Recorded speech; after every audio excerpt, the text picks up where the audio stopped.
Translation is problem solving, basically. It's solving a puzzle, a linguistic puzzle. It's rendering one language into another. However, it's not just rendering one language into another, it's rendering the intention in the text, a literary text, into a different text. It's a constant negotiation. I think translators have two sets of people they have to be extremely loyal to. One is the author. They have to be extremely loyal to the author. And the other is to the new reader in the target language. The text has to be literature for the new reader, otherwise they won't be interested, no matter how interesting and accomplished the author of the original text is. A little bit about my background is that I was born in London to Iranian parents, so I've been speaking English since I was a child, but my mother tongue is Persian, because I did live in Iran and my mother is Persian. I had the great fortune of knowing a very wonderful poet from Iran, Ahmad Shamlou, when I was a child, when I was a teenager, right after the revolution. During the 4 years that I lived in Iran between 1980 and 1984, he visited our home on a very regular basis. And, you know, you can see decades later I'm doing what this man inspired me to do. I have studied comparative literature, but then I went into performance and production and direction of performance for many years. And how I got back into literature, and specifically translation, which I had never done, was a friend of mine kept nagging me to translate poetry with her. And, you know, really she just got me exhausted, and finally I said, sure, let's translate poetry. And I picked a really famous 20th century Persian poet, Iranian poet, who's no longer alive. Her name is Furugh Farrokhzad. I'm sure many of you have heard of her. She's becoming more and more translated and more known in the West to readers of English. I quickly understood the responsibility in trying to understand the text so well and then try to issue an interpretation of it in masterful language, in the target language. And, you know, I've never stopped translating since the moment this became apparent to me 6.5, 7 years ago.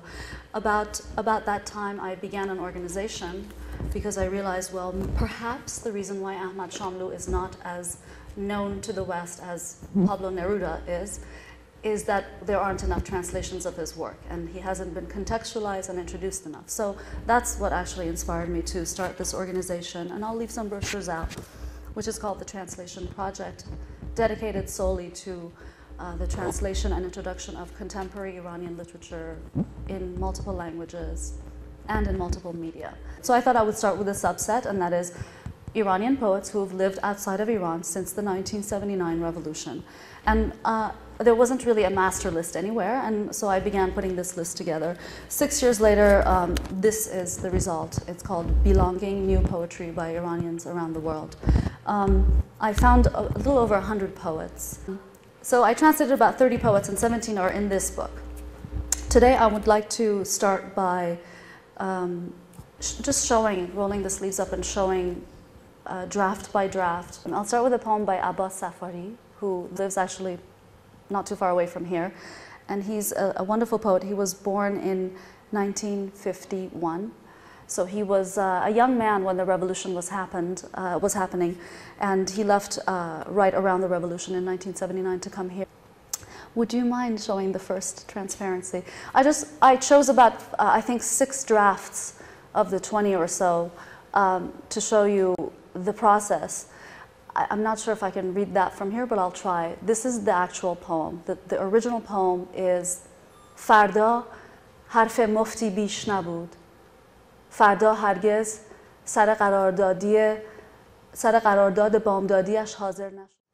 So this is the original poem. Would you mind going to the next transparency?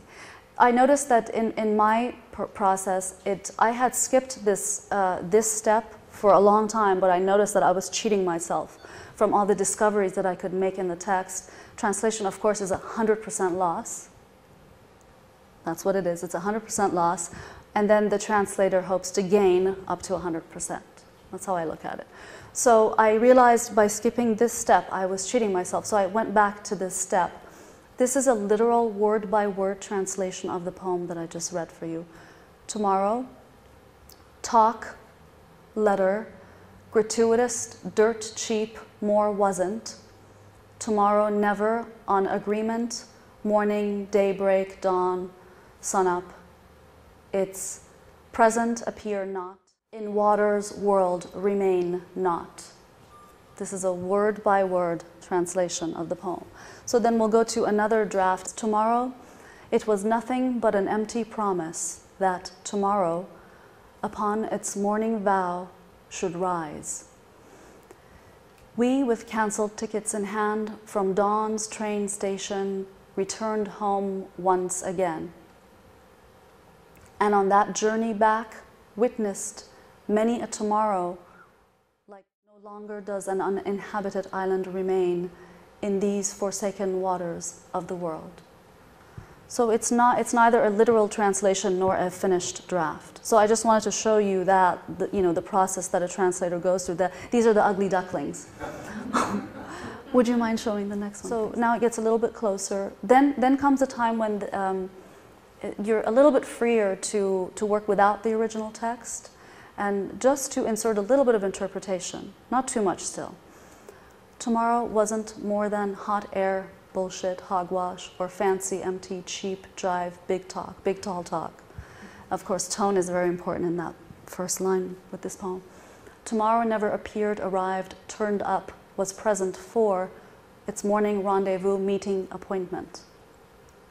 We, with cancelled, voided tickets in hand, returned home from the morning train station, and on the way saw many, numerous, lots of, legions of, heaps of, slews of, several, piles, masses, tomorrows.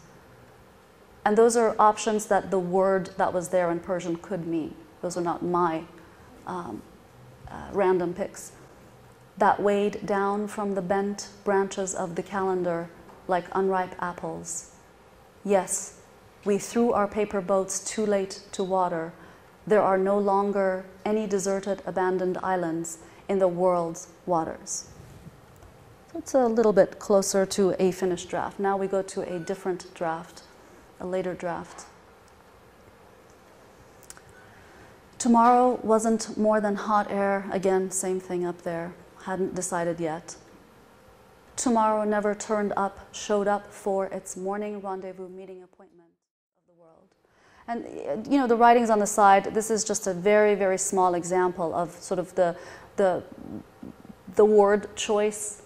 But basically what I do is I befriend the thesaurus and I just go through the thesaurus and I find as many words around the idea of a word that or a phrase or a sentence that I'm trying to reconstruct into another language, and I just really go at it. They don't even have to be very, very close. And that allows me in my process to be then creative with the whole text as a whole. And then this last one. So where it says meter is that again, that's up from 0%. That was a gain because I was able to arrive at the same number of syllables, even though everything I translate, fortunately, is free verse. But it would have I just was very happy that I arrived at the same number of syllables in the first sentence as in the original. So the original is Farda harf mufti bish nabud. Tomorrow wasn't more than cheap talk. So that was good. Tomorrow never showed up for its dawn meeting. We returned home from the morning train station with cancelled tickets in hand, and on the way saw many tomorrows that like unripe apples drooped from the weighted boughs of time. Yes, we were late casting our paper boats to water. There are no more desert islands left in the waters of the world. So then I was happy, thank you. So then I was happy with this and I thought, okay, this is the finished draft. I don't know what you might get from this poem, but because I know the history of the revolution and I know the poet's generation, I know he's talking about the fact that, as a young man, he moved. He moved to a different country, to a different culture, and he had to start all over again. And so the happy accident part of it was that he has chosen to use the imagery of water to boat, water and boat and casting a boat on water. The fortunate accident is that in English, the expression goes, missing the boat. So this is a gain.